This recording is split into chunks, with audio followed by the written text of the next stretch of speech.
This is the Johnny Cleveland Podcast, all things Cleveland sports, with your host, John Suchan.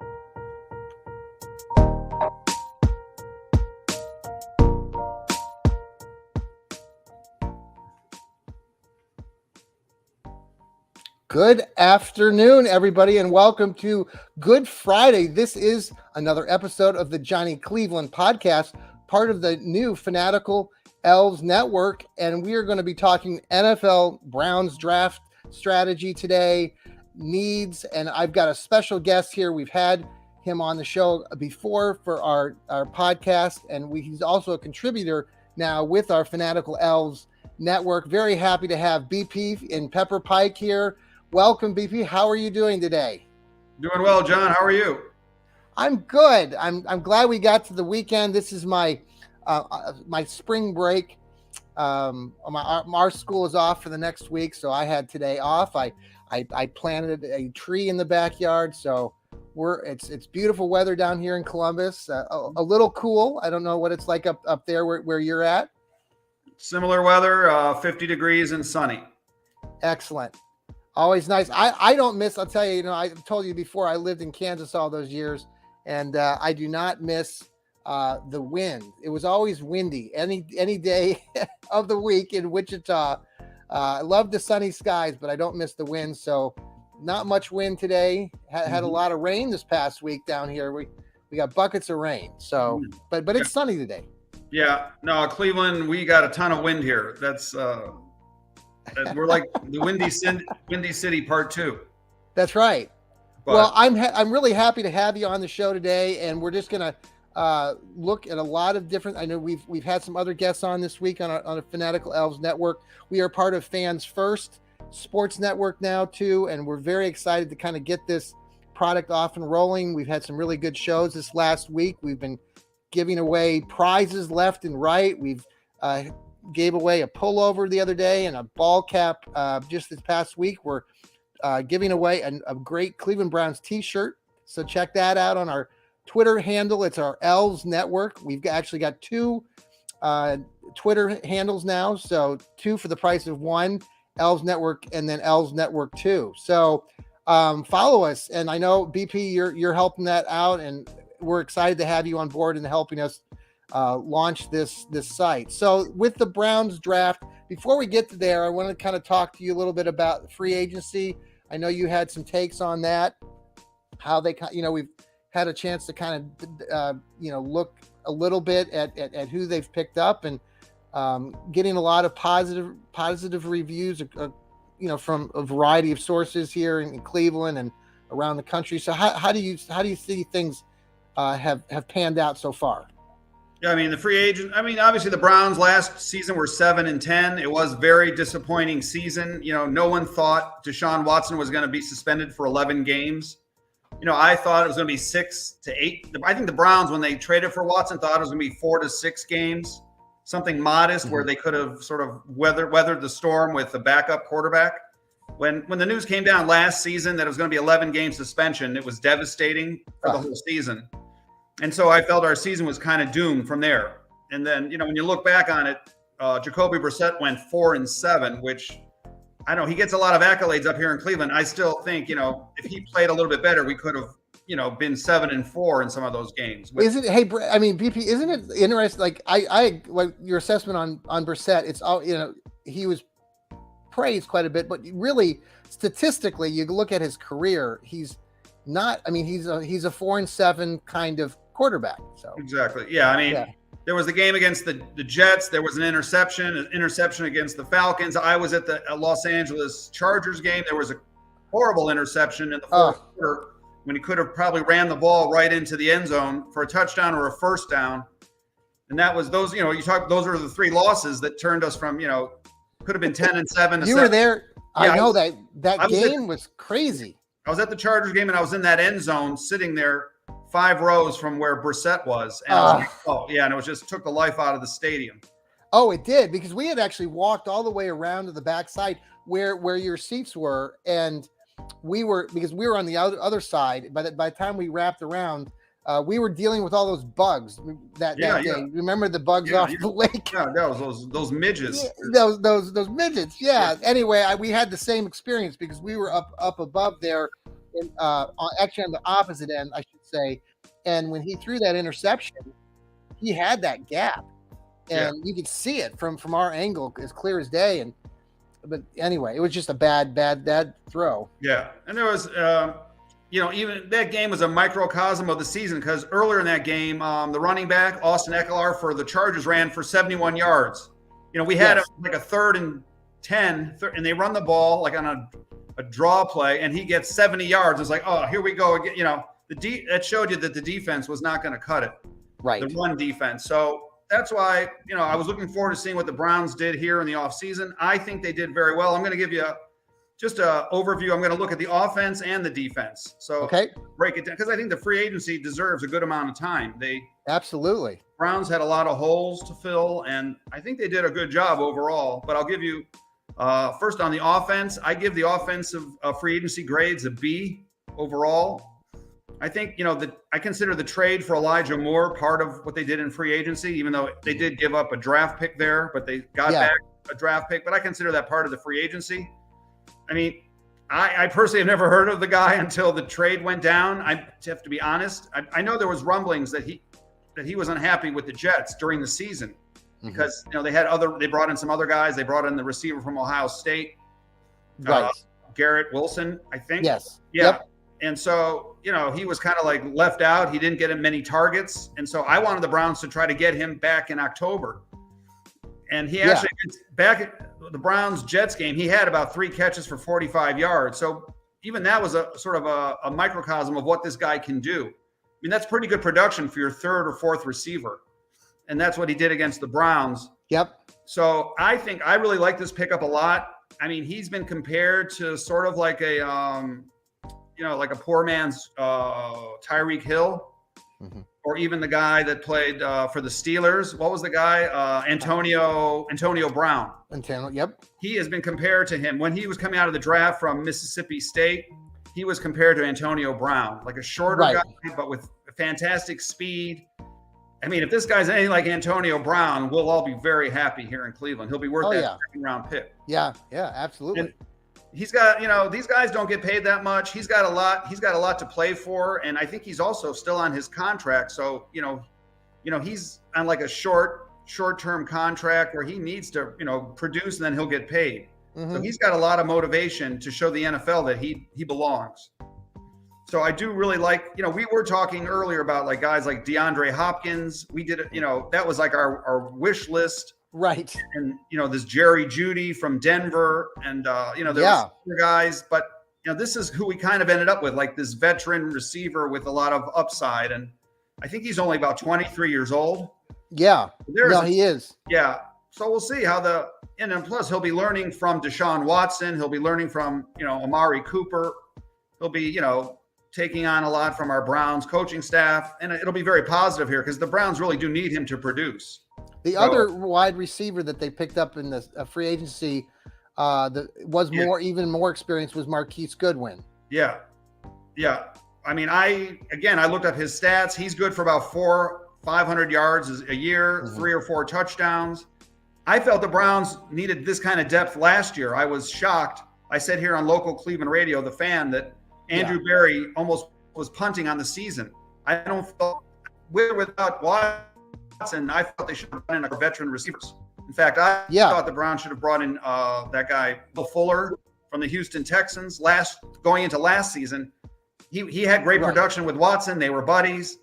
I think Will Fuller, maybe he's a head case or something, but like that's the kind of guy I wanted the Browns to bring in last season. Yeah, no, it's. I always believe now. No, we talked about Elijah Moore. We talked about Marquise Goodwin. Now the Browns, under the radar, they brought in this Jordan Akins, a tight end from Houston. And I look back in 2020, he caught 5 touchdowns from Deshaun Watson in Houston. So I have a feeling Deshaun Watson lobbied for this guy. Now, this might put Harrison Bryant in a little bit of jeopardy, but that's life in the big. I mean, that's how you get better.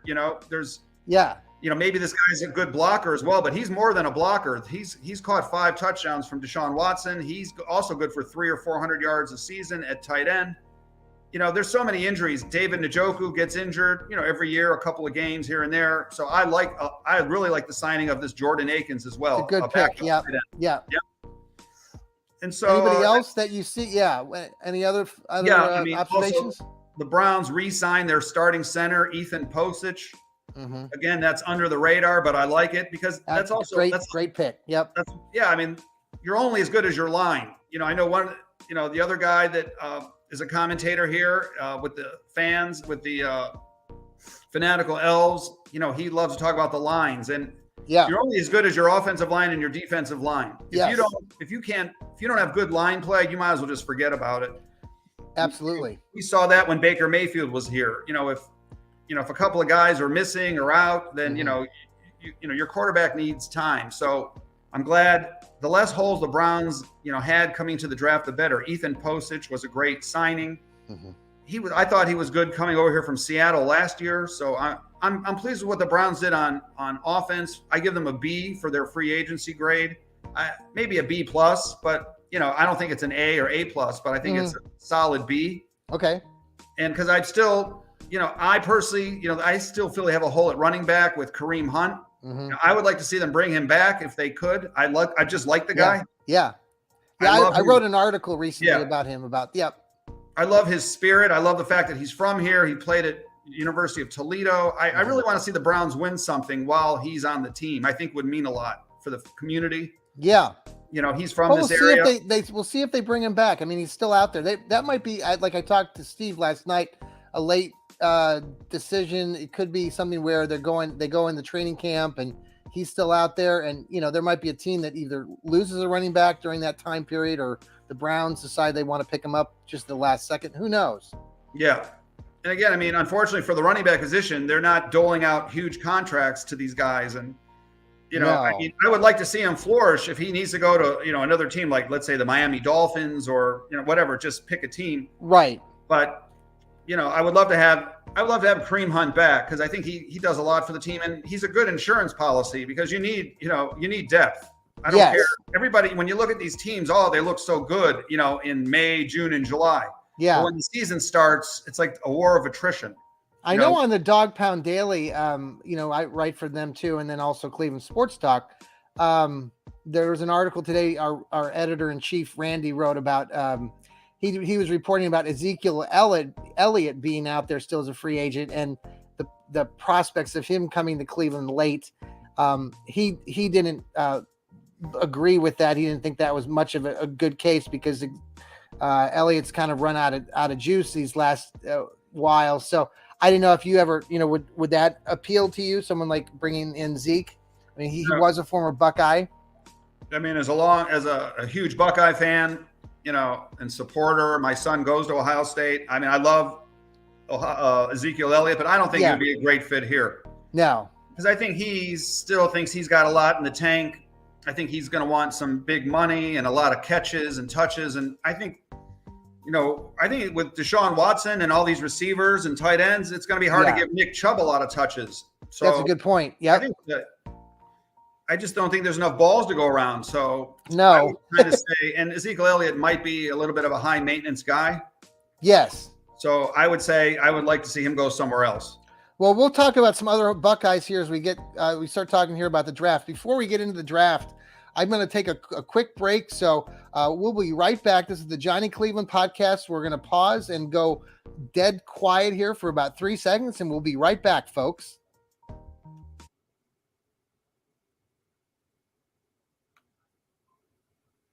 Okay, we are back. How is everybody? Okay, we were finishing our chat about free agency. Any final thoughts before we jump into the draft there, BP? I would like to go to the defense for a minute, talk about what the Browns did in free agency with the defense. Yep. Now, I gave the Browns offense a grade of B, but for the defensive moves, I gave them an A. Okay. Because I really like, they brought in Dalvin Tomlinson from, defensive tackle, and they brought in, Juan Thornhill, safety from your Kansas. Love that kid. Yeah. And they also brought in, I'm not even going to say the guy from Houston, the edge rusher. I'm calling him O squared because like it's double O, Yeah. so just O squared. Yeah. I'm going to need time on that one. Right. Maybe by September I'll get it. But for now, yeah, let's call him O squared. O squared. Or Okanaranku. Yeah. Double O. Yeah. Just like, JOK. Double zero. JOK works for me, for the guy, the linebacker from Notre Dame. So, okay. On our team. The Browns re-signed Taki, which I'm happy about. I like him. Good. Yes. That was a good, solid signing. He was injured during the season. Hopefully he'll be ready to go in September. Same thing, Anthony Walker. The Browns re-signed him. The Browns also signed this guy Tristan Hill as like a backup defensive tackle. So yeah, I think what they did is they fortified, like the safety position, the defensive tackle. They brought in an edge rusher. So I think they did a good job in filling the needs with guys that are, affordable for the most part. Now, Tomlinson cost a good amount of money, but the Browns really that was the biggest hole in the Browns. They need a run stopper, a defensive tackle. And I think that's like BP. We talked a little bit. I talked to Steve the other night about kind of that strategy that they had on free agency. It was interesting that they did try to go after the Philadelphia Eagle, Hargrove.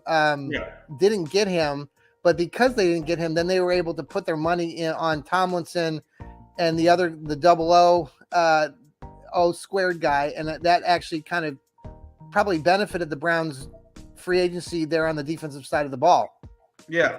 Now, what's one thing I did want to note about free agency also that there's a lot of guys that haven't signed yet, which is surprising. Like John Johnson III has not signed with any team yet. Neither has Jadeveon Clowney, and neither has Ronnie Harrison. So you see, I wouldn't mind if some of those guys came back to the Browns. I personally met John Johnson III. He's a cool guy, very nice, great guy, super nice guy. But, he didn't work out here. But, I actually like him. And Ronnie Harrison, on paper, seemed like a safety that really should be good. I like him. And he's only 25 years old, too. But, he came back last year after he was had that 1-year contract, came back again. So I don't know if he'd come back. But, John Johnson, I don't know. No, John Johnson probably won't come back because he's more of a higher level guy. He's going to want – and then they brought in Thornhill to take his spot. Right. Ronnie Harrison, I could see, he doesn't make as much money as John Johnson. So, maybe the Browns, again, you said he's a young guy. I know he's like 6'3", 210. That's good size for a safety. And he's an Alabama guy. To me, I would give this guy another chance. Like, they've met all the Browns let Greedy Williams go. That's true. Yeah. Yeah. So, there's been some attrition. Like the Browns have lost some guys. So we'll see. Now, I saw the other day, or the discussion right now is another defensive tackle, or Al Woods, a very experienced guy who most recently played for the Seattle Seahawks on the line. He's come in for a visit now with the Browns this past week, so that could be another pickup late here that the Browns make. Yeah, but like I said, overall, I really like what the Browns did in free agency. So overall, I give them a B+ for all their free agency moves. I give them a B on offense. I give them an A on defense. And I think they did a good job, especially since they're limited with their draft picks. They don't have a number 1 pick in the draft, first round pick. They don't have a second round pick now. So if you want, they did. I'm sorry, BP. They did really well with overall pretty well, like you're saying. So transitioning to the draft talk, then where do you think Andrew Berry's going to go with this, with his strategy? What are you thinking? Yeah, well, I just want to give our audience sort of an overview of where the Browns are drafting. Like a lot of people don't know. You have to almost we have these are the first 3 picks we have in the draft. Pick number 74 in the 3rd round, pick number 98 in the 3rd round, and pick number 111 in the 4th round.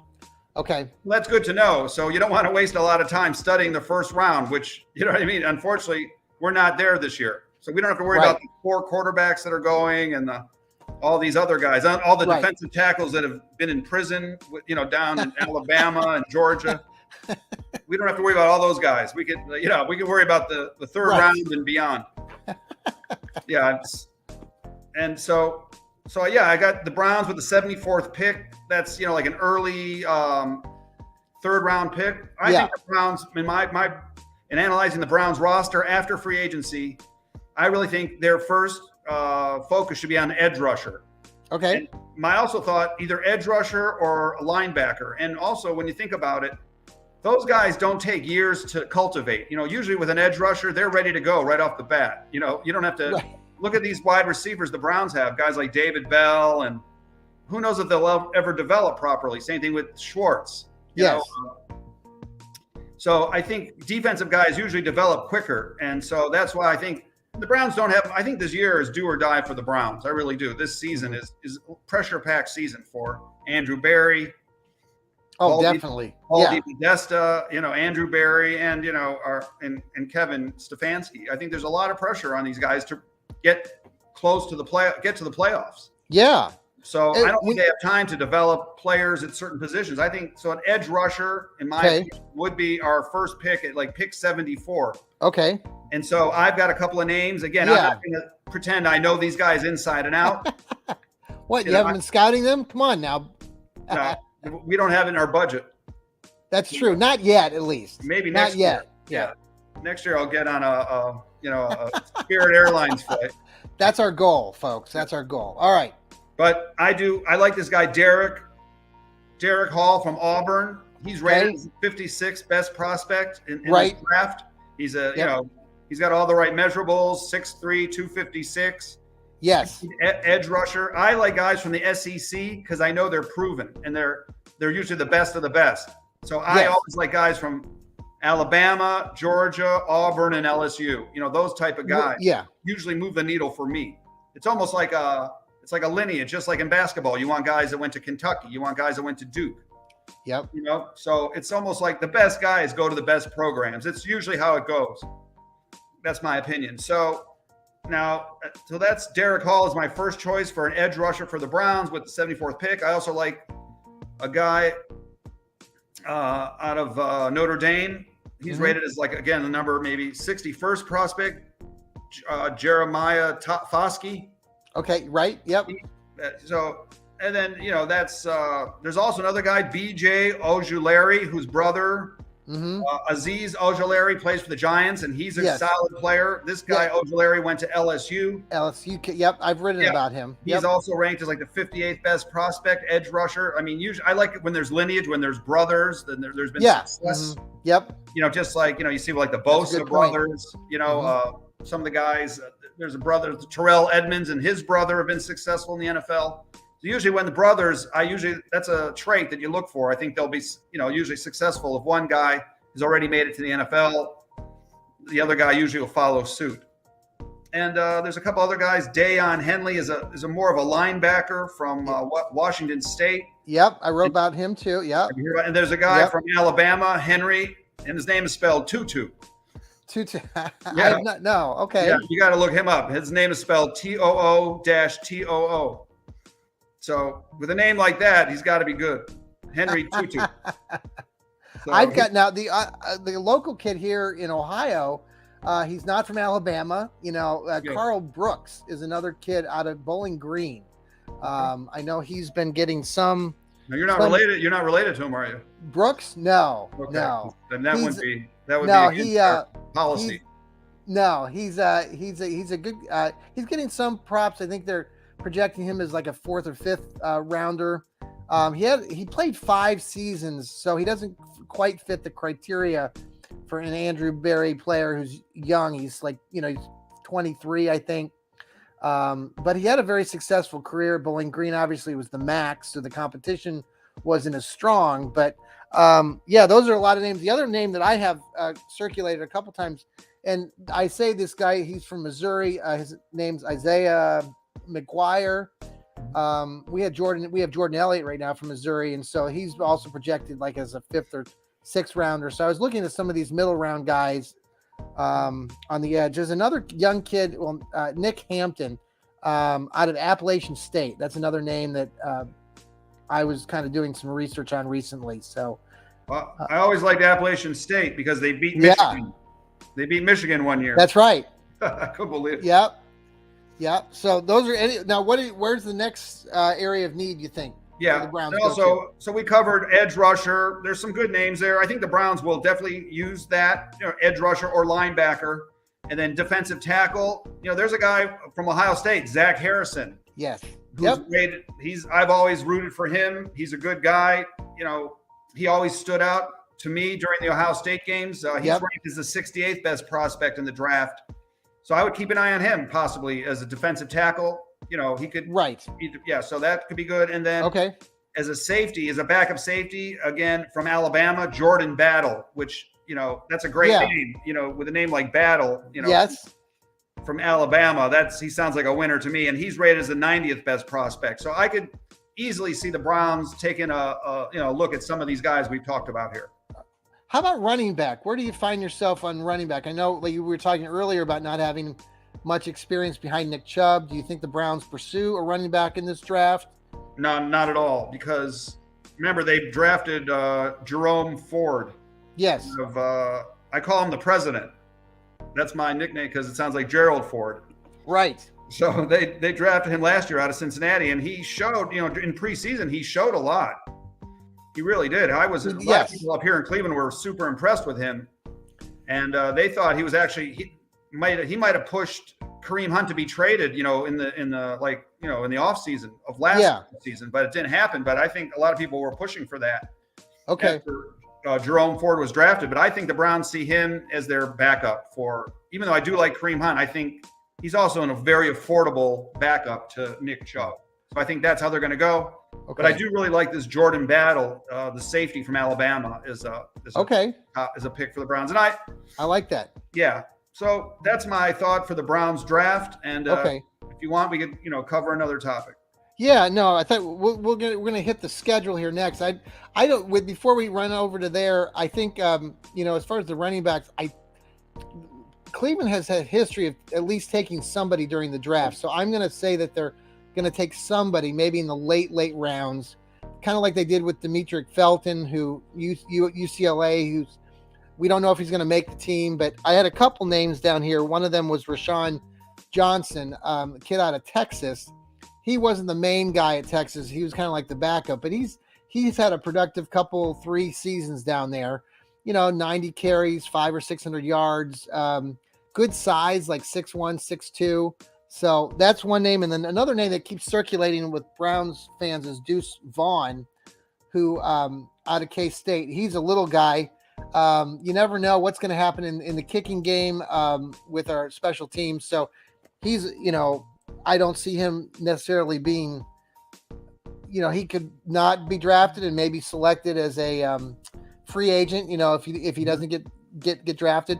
That we were talking about that on the other show the other night about how Andrew Berry has done a good job, especially with guys who don't get drafted. He stays in contact with them, and then they sign some of these guys who are there's a guy that the Browns play with right now, AC Green, who plays cornerback, and and he was an unsigned guy, and that's an example of kind of one where they, from stories that I was told, that they stayed in contact with him, and immediately when the draft ended, like he was one of their first to sign. So let's transition to this schedule. We kind of shift gears a little bit. I know we don't have the schedule out yet, but we know who the team is going to be playing home and away. I did read something interesting about how the Browns, and this isn't unique necessarily, but they have 3 games on the West Coast. I believe they go to play, or they play the Rams, they play Seattle, and they play out in Denver. And I think they put in a request at some point to the NFL recently that they wanted to see if they could get those games together, at least 2 of them, so they weren't having to travel, back and forth. So what are your thoughts on the schedule, and how do you see the Browns doing with that? Sure. One thing I did want, you mentioned Denver, and I have to give the audience a tidbit. I always like to throw in, but it was announced on ESPN yesterday that John Elway was released from the Denver Broncos. I missed that. What the hell? What's so, he's been our nemesis for only 30 years. Oh my God. Yeah. You mean horse mouth. I mean, right. Buck teeth, Right. And it was just he ruined my childhood. Yeah. And I was at that, I was at the drive ready to go to the Super Bowl, and he ruined my good time. Back in 86. Yep. It was 87, I think. Yeah, I remember you telling me this. You were there with your family or your and we were all ready to go to Pasadena or New Orleans, wherever the Super. We were like making our plans. How are we going to do business at these cities and write off the trip to go to the Super Bowl? And then of course Elway brings it back. And but it was announced on ESPN yesterday that Elway's contract expired with the Broncos, and he has not been renewed, and he is done. The Broncos are done with John Elway officially. After only, since 1984 when they drafted him. Wow. Yeah. Do you remember how that went down too? Remember when he got drafted that I do. Wasn't he originally drafted? What? He was drafted originally by the Baltimore Colts. Yes. And he did not want to go. He made it be known that he did not want to go to Baltimore because he was a West Coast guy. He went to high school in California, went to Stanford. Yep. He said, "There's no way I'm not going to report." In fact, I think he was a baseball player. He had an offer to play for the Yankees, I think, and so that's right. He played baseball. Yeah, he did. And so he made this whole big stink, and I don't know what the Baltimore Colts ended up getting for him, but obviously it wasn't enough. Because say what you want, John Elway is a Hall of Fame player. Yes. He really messed up our dreams here in Cleveland. But kind of like Michael Jordan with the Cavs, but exactly. We'll have another conversation on that on another show. Right, but to me, it's shocking that that the Broncos parted ways with John Elway, like in all capacities. He's not even an advisor or this or that. He is so. Well, isn't it kind of funny too that like Bernie Kosar, our favorite childhood, he's been released too. I mean, he was a while back, but in the last year as well. So both the guys that were quarterbacking that great game back in the day, now they're not. Yeah. I mean, the Broncos are owned by the part of the Walmart family now. So they're not owned by the longtime, Broncos owners.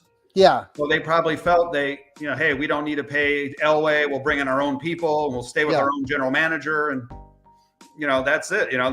They that's what happens, when there's new ownership groups, Yeah.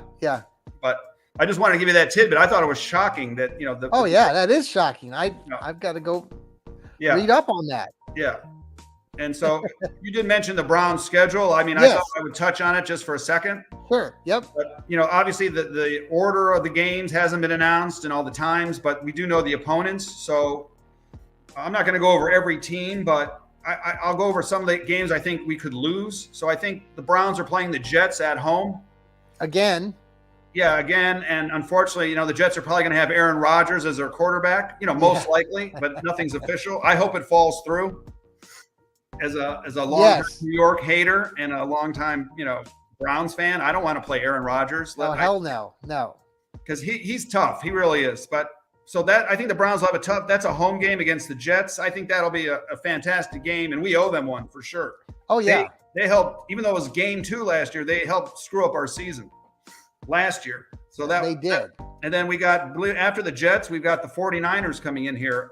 That's a home game, and Shanahan is a fantastic coach. I've got a ton of respect for Kyle Shanahan, the coach of San Francisco. Yep. I don't know how he does it with that running game.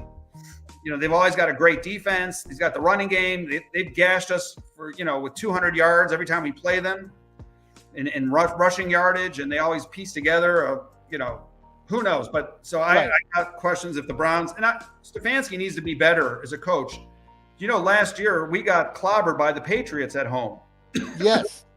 I mean, everybody said the Patriots had a bad year. They came into Cleveland. They beat us about like 38-15 or something. It was an awful game. Yeah.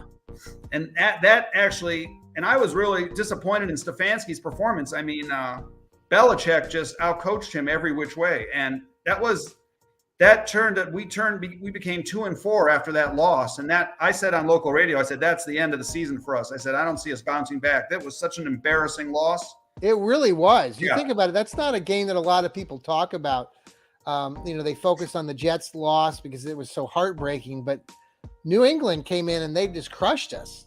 Yeah, no, you're right. And it was embarrassing. And maybe, now Jacoby Brissett started that game for the Browns. Maybe Bill Belichick has some kind of insight into Jacoby Brissett. I think you're right a little bit. Yeah, Yeah. because he did play quite a bit of time there in New Maybe he England. still has, his cell phone codes or something. I don't know, but he like had his number big time. I think it was Stefanski was, I know people were talking about the Denny's menu, but he was probably trying to order too many items that day and wasn't focused on the game. Okay, back to reality. Okay. Right. So we're going through the schedule.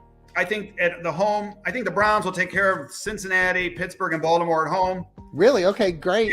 Yeah. I think the Browns will take care of teams like the Jaguars at home, Tennessee Titans, the Bears, and Arizona at home. So on the road, I always assume the Browns are going to have a hard time winning at Pittsburgh, at Baltimore, and Cincinnati. That's just a given. Yes. Unless they're like a super team. So I consider those to be potential losses, which is fair. Pittsburgh is a pretty good team. Yeah. They're rebuilding. I think we're better than them, but so we'll see what happens with that. But they still have guys like J.J. Watt. They do have some gamers. So we'll see about that. And I think when the Browns go, even though the Browns are a much better team than Seattle, I think they'll have trouble at Seattle.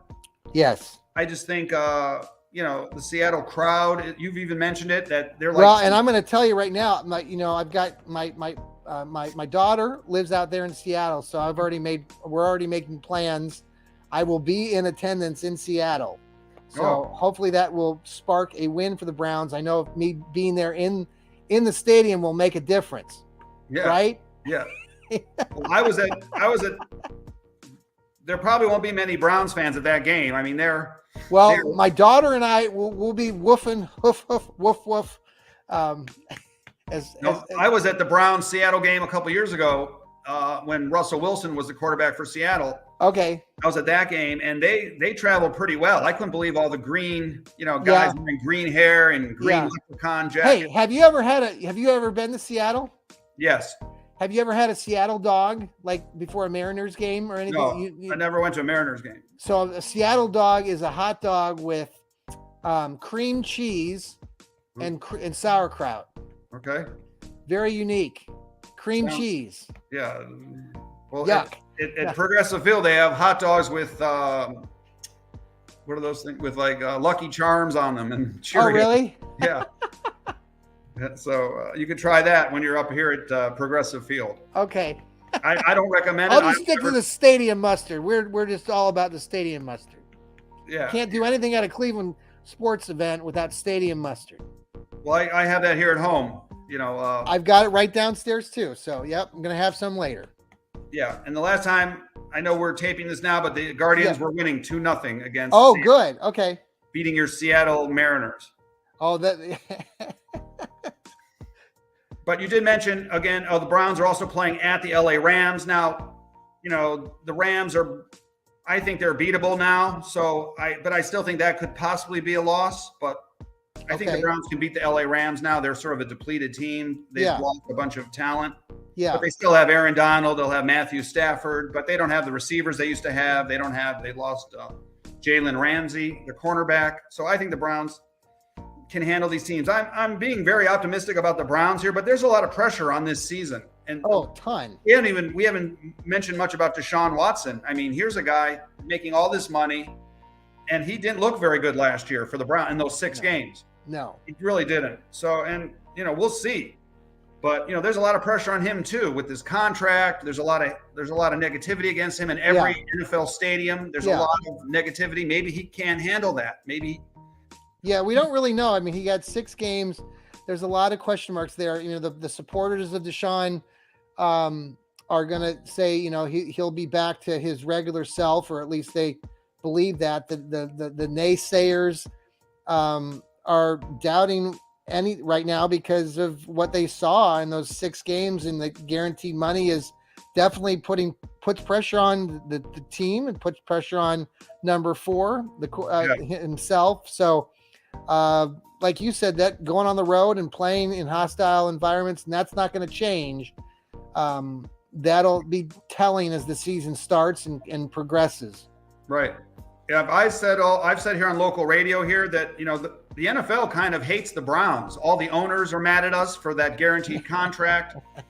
you know, we're really, it's almost like we're like a David against Goliath over here. Oh, yeah. You know, I mean, so there's a lot, everybody wants to see us fail with this Deshaun Watson trade and the contract. And, you know, people don't even love they didn't love the Haslams to start with. They didn't love the Haslam. And then the Haslams, they bought 25% of the Milwaukee Bucks. Which is, I'm not that happy about that because they've never won anything here with Cleveland, and yet they're branching out to buy, you know, a big chunk of the Milwaukee Bucks for $800 million. So, yeah, you know. Any final thoughts on the schedule there before we're going to kind of wrap things up, I think? Just, you know, since it's April 7th, I'm going to give you my we haven't seen what the Browns do in the draft. You never know. They could trade up. Yeah. For a first round pick or a second round pick, but I'm predicting the Browns as is will go 11-6. That's generous. That's a nice I mean, it could very well happen. That gets you into the playoffs. They might be able to win the division. I think the Browns are. I just heard again today, Joe Mixon is in trouble with the law down in Cincinnati. Well, that's not a shocker. No, but you know that it's I get no, and I think like Brad, you said at the beginning, you know, the team finished 7-10 a year ago, but realistically, I mean, there's a lot of what ifs, and I know you don't want to go down that road, but you know, honestly, they should have won the Jets game. Right. They should have beaten Atlanta last year. They were in control of that game. The San Diego, or I mean the Chargers game. Those are 3 games at least, realistically, that they could have easily won. So that would have given them 10 wins. And they also lost at home. They got swept by the Steelers. You know, the Steelers were supposed to be rebuilding. We lost, I think, that first game at home, 15-10. Yes. I think it was a really ugly game. And so, you know, that was really bitter. It's always to lose I hate losing to Pittsburgh. I hate losing to Baltimore. We all hate losing to Pittsburgh. But I have to give a compliment again to the Fans First Sports Network. The guys from Pittsburgh, the affiliate with the Steelers, they've really been helping with get this group and this network off and running. So I'll give them their due and their props. I mean, I used to not bank with PNC Bank because I found out they were based out of Pittsburgh. Right.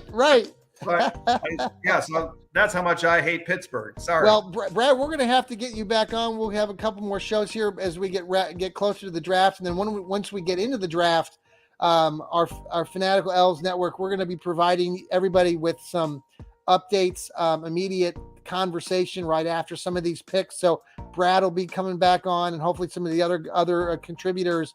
So you might hear from them, give their takes. If the Browns do have their first draft pick at 74 or 98, and that stick to it, expect to hear from us. We'll be there ready to go. And so plan on tuning into our network, and our multiple podcasts are going to be popping at you. So we really appreciate you, Brad, coming on. BP from Pepper Pike coming on today. I appreciate all of your insight. And I think, you know, there's a lot of optimism. We've been talking about that. And obviously, as a Browns fan, there's always optimism.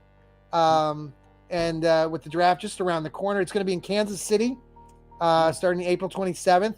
The great city of Kansas City. Some great barbecue out there and steaks, and had a chance to live out there all those years. So I've always liked getting out there to Kansas. But will you be going to the draft? What now? Will you be attending the draft? I would love to, but I don't think I'm going to be able to manage it this time. I did get to go to the draft a few years ago back. Did you get to go to that too, by the way? Did you run up there to the? I didn't know. I watched that on TV because it was like during the pandemic and kind of coming. Yeah. But on a side note, there was a fantastic band that played down there, and I'm friends with those guys. The Sunny Guys Jones band that played. They played during the NFL draft on stage. They were like, you know. It was really fun. Yeah. Yeah, they're a really good band. So if anybody ever needs a good band for a party, let me know. Is there any way, like anybody that's listening to the podcast, again, where to reach you or find you? I know you do a lot with basketball as well. You want to share out any of that before we let you go? Yeah. Well, just to let you know, we are going to have a Cleveland Cavs watch party sometime to watch the Cavs play the Knicks sometime after April 15th. That's going to be held, and I'm going to post this online. Okay. We have the exact date, but it's going to be after April 15th. It'll be for one of the Cavs away games against the Knicks. It's going to be held at the High and Dry Bar and Restaurant in Tremont, which is a really fun place. Yeah. You know, you're of course invited. Everybody's invited. Thank you. Yeah, and then we're going to have giveaways, trivia contest. I'm going to run a trivia contest at halftime. Then we're going to have Garrett Bush from 92.3 The Fan's going to be there, and Earl the Pearl Maudlin's going to be there. Those are two good guys. G. Bush really knows his football. So the audience can ask any questions they want from the guys before the Cavs-Knicks game, and I'll be running a contest with prizes at halftime. So we always have a lot of fun. We have a couple hundred people show up. There's TVs everywhere. It's really good bar food, burgers, fries, onion rings, pierogies, all that kind of stuff. Okay. Well, I recommend it. Yeah, and you can check me out at BP and Pepper Pike on Twitter, or at BP Ohio 2015. Yeah, great content. Great.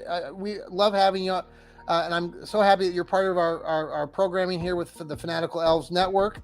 Again, this is the Johnny Cleveland podcast. We have had BP and Pepper Pike join us tonight, talking all draft. We're going to be coming to you here again. We got a full slate of schedule coming up this next week, multiple shows, and as we're getting closer to that draft for the Brownies. So again, everybody, thank you for joining us. BP, again, last time, thank you again. And I like to finish the show by saying, everybody remember too, that's right, keep smiling. Everybody take care.